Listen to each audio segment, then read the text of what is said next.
अस्सलाम वालेकुम, मैं हूं Saira Gulzar. Welcome back to my channel. आज मैं आपके लिए एक बहुत ही मज़ेदार रेसिपी लेके आई हूँ, इस उम्मीद के साथ कि आप सब खैरियत से होंगे और मेरी दुआ है अल्लाह ताला आप सबको अपने हिफ्ज़ व मान में रखे। ये डिज़र्ट बहुत ही मज़े का है, इजी होने के साथ साथ खाने में भी बहुत टेस्टी है और लुक वाइज भी बहुत अपीलिंग लगता है। तो रेसिपी स्टार्ट करते हैं। सबसे पहले एक पैन में 1 चम्मच में देसी घी ऐड करी हूँ। आप दूसरा घी भी ऐड कर सकते हैं, बटर भी ऐड कर सकते हैं। अब इसमें हम 1 पैकेट सेवइयाँ लेंगे। उन बारीक वाली सेवइयाँ मैंने ली हैं, उनको हाथ से क्रश कर लेंगे। वैसे क्रश करना थोड़ा सा मैसी होता है, पैकेट में ही आप इस तरह से इसको थोड़ा सा हाथों की मदद से छोटा छोटा कर लें और फिर डायरेक्ट पैन में ऐड कर दें, वरना ये बिखर जाती हैं और फिर इनको समेटना थोड़ा सा डिफ़िकल्ट होता है। अब इसको हमने भूनना है तब तक जब तक इसमें से अच्छी सी खुशबू आने लगे। ये ऑलरेडी पहले से रोस्टेड है, इसलिए हमें इन्हें ज़्यादा भूनने की ज़रूरत नहीं है। चम्मच आपने लगातार चलाते रहना है, वरना ये नीचे लग जाएंगी और जलने की इसमें स्मेल आने लगेगी। अच्छे से इसकी हम भुनाई करेंगे 3 से 4 मिनट तक। फ्लेम आपने बिल्कुल स्लो रखनी है। ये डिज़र्ट बहुत ही मज़े का बनता है। एक रेसिपी में आपको 2 मज़े की चीज़ें खाने को मिलती हैं। एक ज़बरदस्ती इसकी कटोरी बनेगी और दूसरा जो हम इसमें रबड़ी बनाएंगे वो बहुत ही डिलीशियस बनती है। वो देखने के लिए आप रेसिपी को एंड तक ज़रूर फॉलो करें। अब हम इसमें डालेंगे कुछ इलायची के दाने, जिनको मैंने हल्का हल्का क्रश कर लिया। आपके पास अगर इलायची पाउडर हो तो 1/4 टीस्पून ऐड कर दें। 4 से 5 चम्मच इसमें पानी ऐड करेंगे और अच्छे से मिक्स करके 1 से 2 मिनट तक सेवइयों को मज़ीद पकाएंगे। पानी डालने से सेवइयाँ सॉफ्ट हो जाएंगी। इस सारे प्रोसेस में आपने एक चीज़ का ध्यान रखना है, फ्लेम बिल्कुल लो होनी चाहिए और कॉन्टीन्यूसली आपने सेवइयों को स्टर करते रहना ताकि इवनली कुक हो। तकरीबन 1 से 2 मिनट तक मैंने इन्हें भून लिया है। अब हम इसमें लास्ट पे ऐड करेंगे 3 से 4 बड़े चम्मच भर के कंडेंस मिल्क के। इससे सेवइयाँ मीठी भी हो जाएंगी और साथ में ये स्टिकी होंगी, चिपचिपापन इसमें आएगा, जिससे हम ईजीली इन्हें किसी भी बाउल या कटोरी की शेप में सेट कर सकते हैं। अब हम इसे अच्छे से मिक्स करेंगे ताकि कंडेंस मिल्क सारी सेवइयों में अच्छे से कोट हो जाए। तो इसे मैंने अच्छे से मिक्स कर लिया। अब फ्लेम को ऑफ करेंगे और इससे हम कटोरियाँ बनाएंगे। इस मिक्सचर को आपने ठंडा नहीं होने देना, गरम गरम मिक्सचर से ही हमने कटोरी बना लेनी है।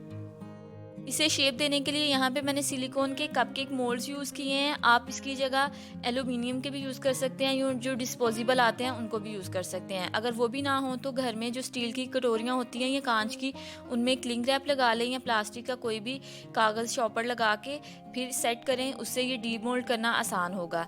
एक एक 2-2 चम्मच इसमें हम ऐड करेंगे, जितनी आप जो भी आपका बर्तन है उस साइज़ से, और अच्छे से प्रेस करके इसको कटोरी की शेप में दे लेंगे। इसी तरह मैं सारी कटोरियाँ बना लूँगी और इसको सेट करने के लिए हमने 1 से 2 घंटे तक फ्रिज में रखना है ताकि ये अच्छे से ठंडी हो जाएं और टूटे ना जब हम इसमें अपनी रबड़ी फिल करेंगे। इसी तरह अब हम बाकी कटोरियाँ भी इस मिक्सचर से बना लेंगे और अब इसे हम फ्रिज में सेट होने के लिए रख देंगे। ध्यान रखें आपने इनको फ्रीज़र में नहीं रखना, नॉर्मल फ्रिज में रखेंगे जब तक ये कटोरियाँ सेट हो रही हैं। अब हम इसकी रबड़ी बनाएंगे, जिसके लिए यहाँ पे मैंने हाफ़ लीटर दूध लिया है। दूध को एक पतीले में ऐड करेंगे। आँच अभी मैंने ऑन नहीं की। अब इसमें मैं ऐड कर रही हूँ 1.5 चम्मच कस्टर्ड पाउडर। आप आइसक्रीम पाउडर भी यूज़ कर सकते हैं या नॉर्मल कॉर्नफ्लावर वो डाल दें। 1/4 टीस्पून इलायची पाउडर ऐड करेंगे और हाफ़ कप मैं इसमें मिल्क क्रीम ऐड कर रही हूँ। आपके पास अगर फ्रेश क्रीम हो तो आप वो भी डाल सकते हैं। साथ में इसमें मैं 4 to 5 टेबलस्पून ऐड करूँगी चीनी। पहले सारी चीज़ों को अच्छे से मिक्स करेंगे। कस्टर्ड पाउडर की कोई भी इसमें गुठलियाँ, लम्प्स नहीं रहने चाहिए। फिर हम इसकी फ्लेम ऑन करके इसे कुक करेंगे। चीनी का क्लिप लेना मैं भूल गई थी। आपने चीनी 3 से 4 चम्मच ऐड करनी है या जितना आपको मीठा पसंद है उतनी ऐड कर दें। अच्छे से सारी चीज़ें मिक्स हो गई हैं। मैंने इसकी फ्लेम ऑन कर दी है। 1 से 2 मिनट तक फ्लेम ऑन करने के बाद भी हम इसे स्टर करते रहेंगे। समटाइम्स गुठलियाँ बनना स्टार्ट हो जाती हैं। आप देख सकते हैं अच्छे से हमारा दूध कुक हो रहा है। साइड से जो भी दूध है उसको आप स्क्रैप आउट करते रहें, उससे ये जल्दी गाढ़ा हो जाएगा। दूध को हमने इतना पकाना है कि ये गाढ़ा हो जाए। इस पॉइंट पे आप इसमें अपने कोई भी मनपसंद ड्राई फ्रूट्स ऐड कर सकते हैं। मैं 2 चम्मच डेसिकेटेड कोकोनट ऐड कर रही हूँ। आप पिस्ता, अखरोट, बादाम जो भी डालना चाहते हैं वो इसमें डाल दें चॉप करके।